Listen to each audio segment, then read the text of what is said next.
kaleessa gaafa bilisummaa Oromoo biyya hogganoonni isaa biyya baqaa keessa jiran caasaan isaa miseensi isaa biyyuma keessa jira. Dargaggeessi Oromoo wal barbaadeeti siyaasa Oromoo barataa abaa'oo jalatti wal ijaaree wal gurmeessee naamusa sansakkaa barateeti ijaaramee ofitichee adeema ture. Maaltu ta'e 2018 as wantoonni hanqinoota kanatu jira. Gaafa bilisummaa Oromoo galu dargaggoota kaleessa waggaa umuriin isaanii waggaa 15 hin caalle har'a mana 20ti. Waggaa kale yeroo sana naannoo 18 warri turanii har'a umuriin isaanii naannoo waggaa 26 waggaa 27. Isaan kun immoo utubaa warraaqsaati turan.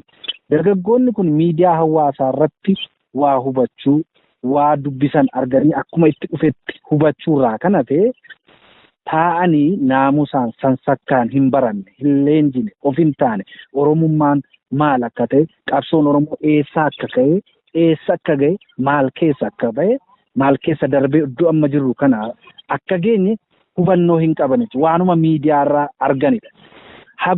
Haguma dararaan sitti baay'atu, haguma roorroon sitti heddummatu ciminni, jabinni kee dabalaa deema jechuudha. Isa kana hin argine.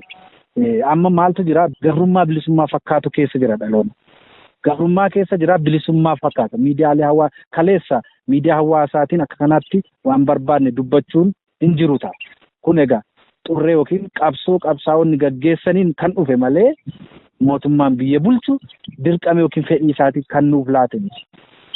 Akkaataan itti har'a miidiyaa hawaasaatti namoonni dhaloonni kun barreessu mataasaa mootummaan eeyyameef miti. Wareegama itti kaffalameen kan dhufe namuu yaada isaa itti ibsataa jirudha jechuudha.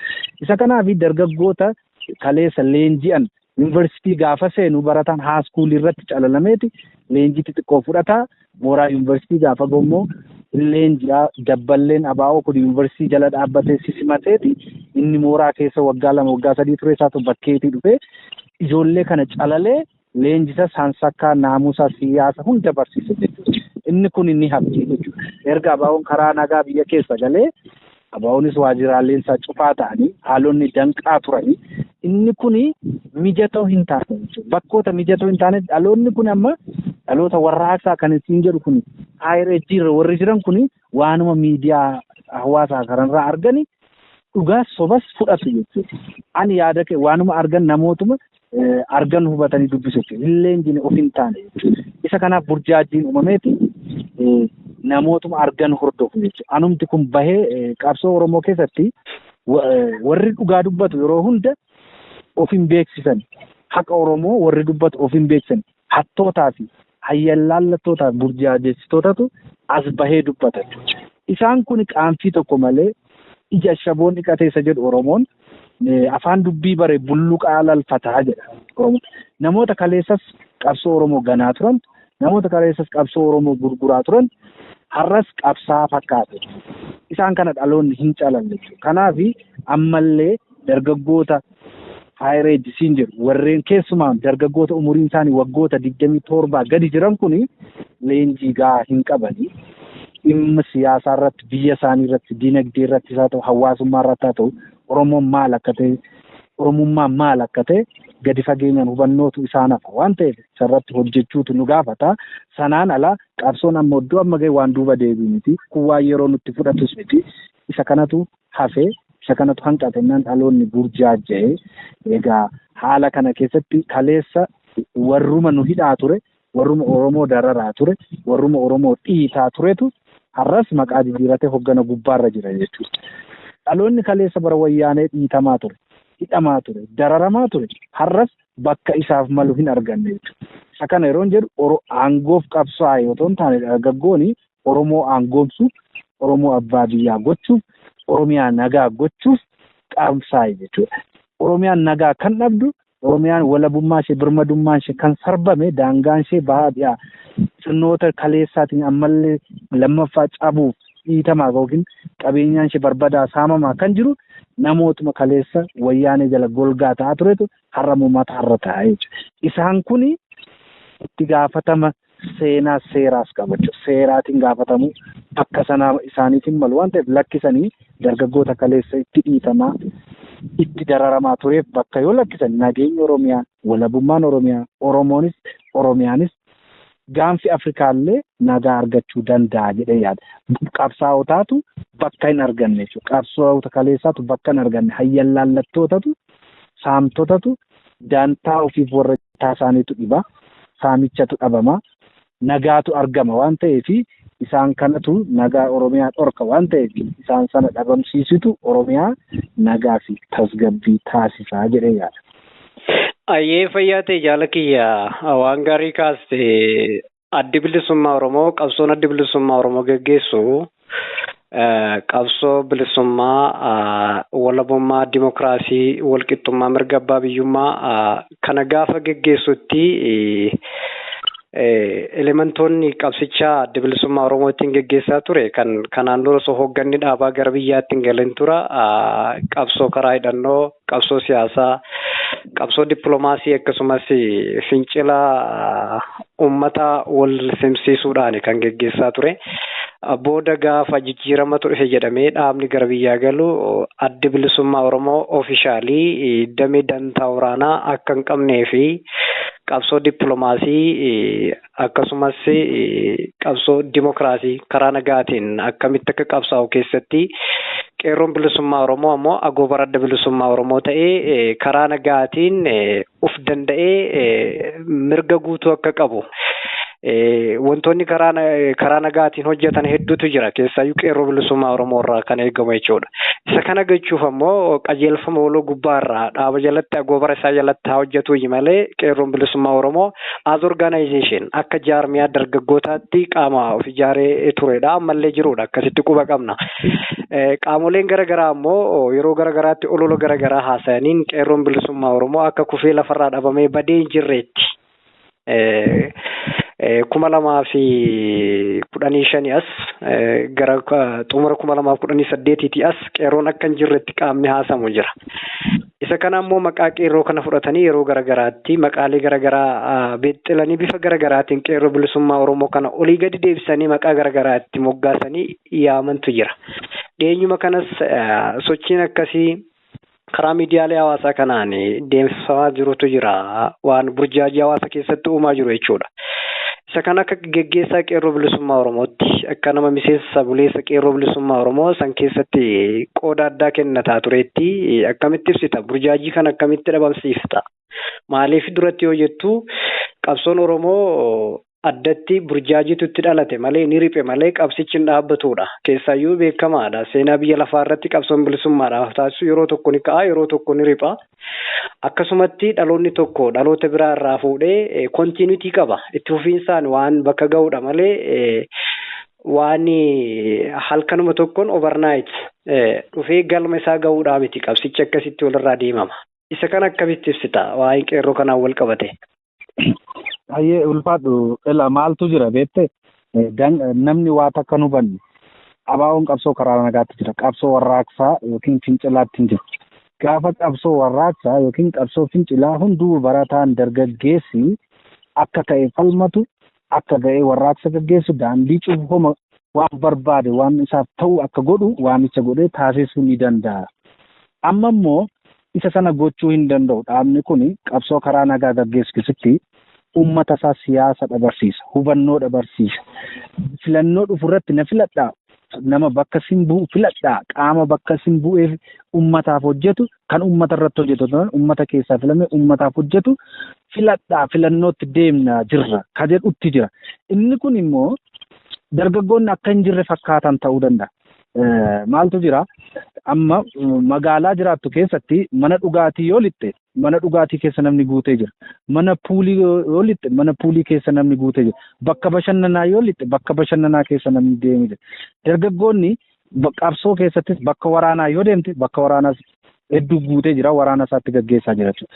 Qabsoo karaa nagaa keessattis akkasuma oddoo hunda jira jechuudha. Warreen nun beenne warreen kaayyoo ejjennoo qeerroo bilisummaa Oromoo hin beenne qeerroon bilisummaa Oromoo waan badeetti fakkaachuu danda'a. Ni jira. Hirribnes wal hubachiisaa jira. Warraaqsatti waan hin jirreefi qabsoo karaa nagaa itti jira. Qabsoo karaa nagaa keessatti immoo uummanni Oromoo dammaqee nama isaaf ta'u qaama bakka isa bu'u akka filatee bakka buufatee biyya isaa nagaa godhuu danda'u irratti akka hojjetu isa sana uummata barsiisutti jira. Isa kanaafi tarii akka kaleessaa fincilaaf jedhee waan hin baaneefi gurmuutii yaa'ee waan hin mul'anneefi waan hin jirretti fakkaachuu danda'a jechuudha.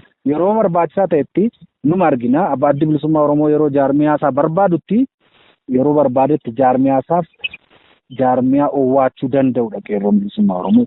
Sodaa tokko malee sodaa du'aan qabu, sodaa hidhaan qabu, qabeenyan dhabe jedhee qaaman itti irra darbee sodaa itti amanee irbuu itti seene waan ta'eef waan irbuu itti seente sana immoo haga galmasiif gahutti ittuma jirtu jechuudha. Tarii namoonni dantaaf jedhanii as keessa qabsoo keessatti egaa qabsoo keessatti ni ganamta. Maaliif ni ganta roosanii mooraa diinaa gantee mooraa diinaa gananii warri mooraa qabsoo bilisummaa Oromootti makaman hedduu jiru. Mooraa qabsoo bilisummaa Oromoo gananii immoo warri mooraa diinaatti makaman jiru. Isaan kuni gamlamee haaduu qara lamaati waan ta'eef warra dantaaf sochoon qabsicha otoo hin taane haayya laallattoota faayidaaf waan ta'eef warreen kun itti fakkaachuu dhiisuu danda'a. Waan mooraan qabsoo Oromoo laafe itti fakkaachuu danda'a. Hoggana mataa irra jiru otoo dhaaba kana dhiisee dhaloonni jiru kun kaayyicha xurree qabsaa'onni kaleessa irratti wareegamantu nu keessaa belbelee dhaloota kana keessatti mul'ate akka nuti falmannu kan godhudha malee hogganni mataarra jiru dhaabicha ganeellee qabsichi hin dhaabbatu si jechuu barbaade. Qabsoon hayyoodha, ejjennoodha. Ejjennoon Addi Bilisummaa Oromoo kan jaallannu namoota isa gaggeessan miti. Namoota isaan hoggansa isaa jaallachuu itti amanuu dandeenya. Hoggansi suni tasa yoo dhabamillee kaayyichatu nu hoggana. Naamusa dhaabichaatu, sansakkaa dhaabichaatu nu qajeelcha waan ta'eef isuma gaafa hogganoonni shinniggaatti dhumanii dhaabichi bayyaannatee deemedha jechuudha. Dhumni dhaloota sana waan ta'eef warreen kaleessa wareegaman lafee isaaniitu dhiiga isaaniitu nu keessatti ergaa nuuf dabarsachuu akka daandii sanarraa hin maqne kan nu godhu sana jechuudha. Qabsoo kana galma geenyutti dhaloonni kun itti amanee kagale yoomillee daandii irraa maqu. Kaleessa immoo faayidaa kan maqee kan itti gale yoo jiraate har'a soddoo sana hin jiru bora soddoo biraati jechuudha. Kanaaf qabsoo kana keessatti dhaloonni kun ni jira, borus ni jiraata. Qabsoo warraaqsaatti waan hin jirreefi isa kanaaf tarii mul'achuu dhiisuu danda'a. Naamusa dhaabni keenya ittiin nu guddise, ittiin nu kunuunse, nu barsiisetu jira jechuudha. Isa sanaaf jecha fuuldura baanee mul'achuu, fuuldura baanee nama rabsuu hin beeknu. Nama qeequu beekna, nama sirreessuu dandeenya, nama gorsuu dandeenya. Namoonni nama arrabsan mul'atanii warri kaan hin jiran isaanitti fakkaachuu danda'a. Isa kanatu ta'eeti malee dhaabni dargaggoonni kun ni jiru si jechuudha. Tolee fayyaa ta'e jaala kiyya ulfaadhu dhugaadha. Qabsichi amna dheeraa deemameeti kanarra gahee amna dheeraa deemame kana keessatti akeekaa fi kaayyoon uummata Oromoo akka galii isaa gahuu fi wareegama qaama qalbii aga lubbuu hedduutti itti ba'ee isa kan akka fakkeenyaatti yoo kaasne Adda Bilisummaa Oromoo hundeen akeeka qabsoo bilisummaa Oromoo biyya tokko saba tokkoo fi hiree tokko kana jechuun maali bilisummaas yoo arganne walumaan bilisoomna gabrummaas yoo ta'e boortaadhaan gabroomne walumaan gabrummaa jala jirra gabrummaa jala baanuun ammoo waloodhaan falmachuudha. Ummanni kun ummata tokko saba tokko akeeka wal fakkaataa qabna. Biyya tokko daangaa tokko Oromiyaa walitti qabna. Isa kanaaf Adda Bilisummaa Oromoo kan falmatu. Kanaammoo galmaan gahuudhaaf mooraan qabsoo bilisummaa Oromoo akkamitti utubamee tichamee iddoo isaa gahuu danda'a. Isa jedhu tooftaa fi tarsiimoo qabsichaattu qabsoo karaa hidhannoo irraa Adda Bilisummaa Oromoo ifatti qabsoo karaa nagaatiin akkamitti qe'ee isaa keessa taa'ee uummata isaa keessa taa'ee boordii filannoo biyyoolessaa Itoophiyaa jalatti galmaa'ee karaa nagaatiin bifa dimokiraatawaa ta'een akkamitti akeeka uummata Oromoo kana galmaan gahaadha qabsoon Adda Bilisummaa Oromoo geggeessaa jiru. Kana keessatti burjaajiileen garaagaraa kan jiran kanatis naa kaaftee jira. Isa kana ammoo Adda Bilisummaa Oromoos ta'ee qeerroon bilisummaa Oromoo kan qabsaa'aa turaniif dantaa fi miti. Dantaa nama dhuunfaa yookiin dantaa dhaabichaa yookiin dantaa murnaatiif miti. Dantaa uummata Oromoo bal'aa kabajsiisuudhaaf. Dantaa uummata Oromoo bal'aa kan kabajsiifamu ammoo akeekaa fi kaayyoo sanirraa osoo hin maqin karaa nagaatiin akkamitti qabsichi kun hojiitti hiikamuu danda'aadha. Kanaaf ammoo akka gaariitti atis kan nu ibsite fayyaa ta'e ulfaadhu. Ani gaafii kan koo gara xumuraatti fixeera. Guyyaa 9 guyyaa yaadannoo fincila xumura gabrummaa kana yeroo yaadannu akkamitti yaadanna? Isa kanaaf ammoo dhalootaaf akka waliigalaatti maal dhaamta? Ayyeega galatoomi itoo dhaamsa koo dhumaatti hin darbiin dura qabsoo karaa nagaa gaggeessinu keessatti warraaqsa qofa miti jechuudha. Wareegamni hin jiru jechuun qabsoo karaa nagaa keessatti wareegama ulfaataa haga lubbuutti qabsaa'onni keenya hogganoonni keenya kaffalaniiru kaffalaas jiru. Haga dhabamuu qabeenya dhabuu namaa gadi ta'uu danda'u namaa gadi ta'uu jechuun qabeenyaanii iddoo kabajaan ulfinaan garuu seenaatiin namaa ol warra jiranidha.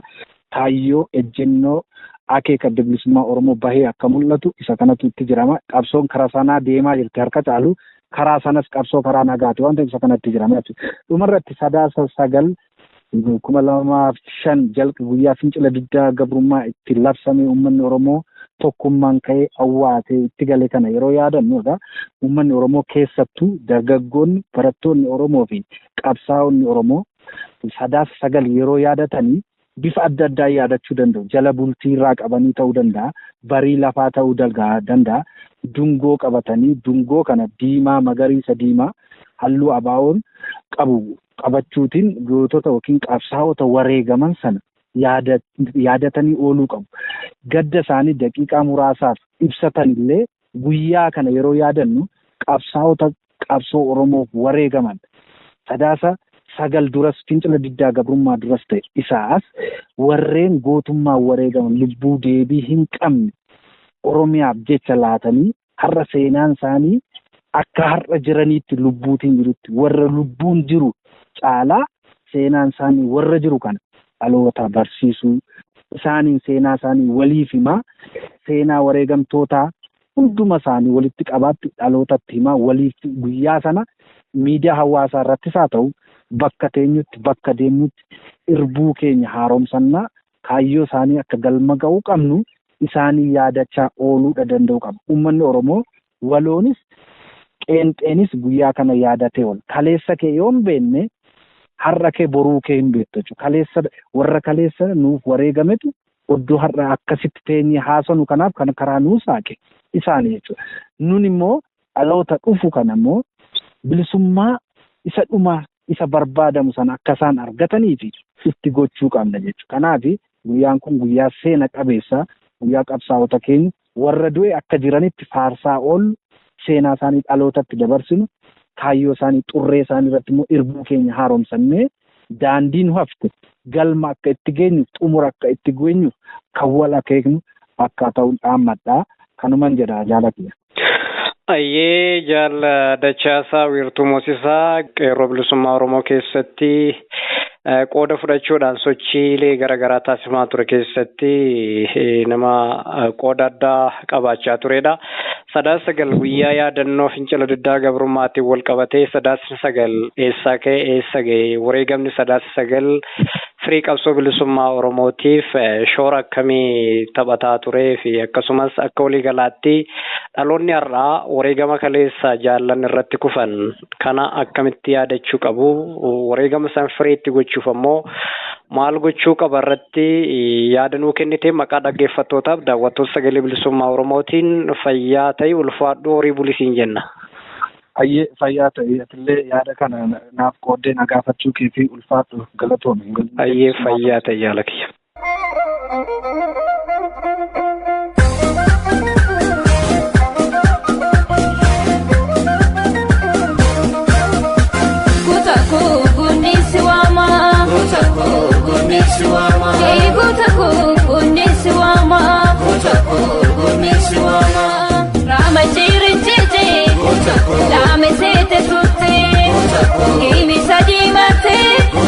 Barbadatti buute madate manasa sabo obsejise setto ke manesa adda bitti kase muka bajja sete kana jakke yabdu faja jara sete akka fete nantu ega setu dage gurmu mufachise amma mosite ye ulla dirmachise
Egaan dhaggeeffattootaaf hordoftoota keenya kabajamoo sagalee bilisummaa Oromoo sagantaa afaan Oromoo irraa qophiileen har'aaf qabannee dhiyaanne kanuma gaammaati. Jalqabbii sagantaa keenyaa irra haga xumuraatti turtiin ufaana taasistaniif galanni keessan bilisummaa ta'u jechaa sagantaa keenya itti aanu naga walitti deebinutti nagaaf fayyaa keessanuuf jiraadhaa. Injifannoo uummata Oromoof.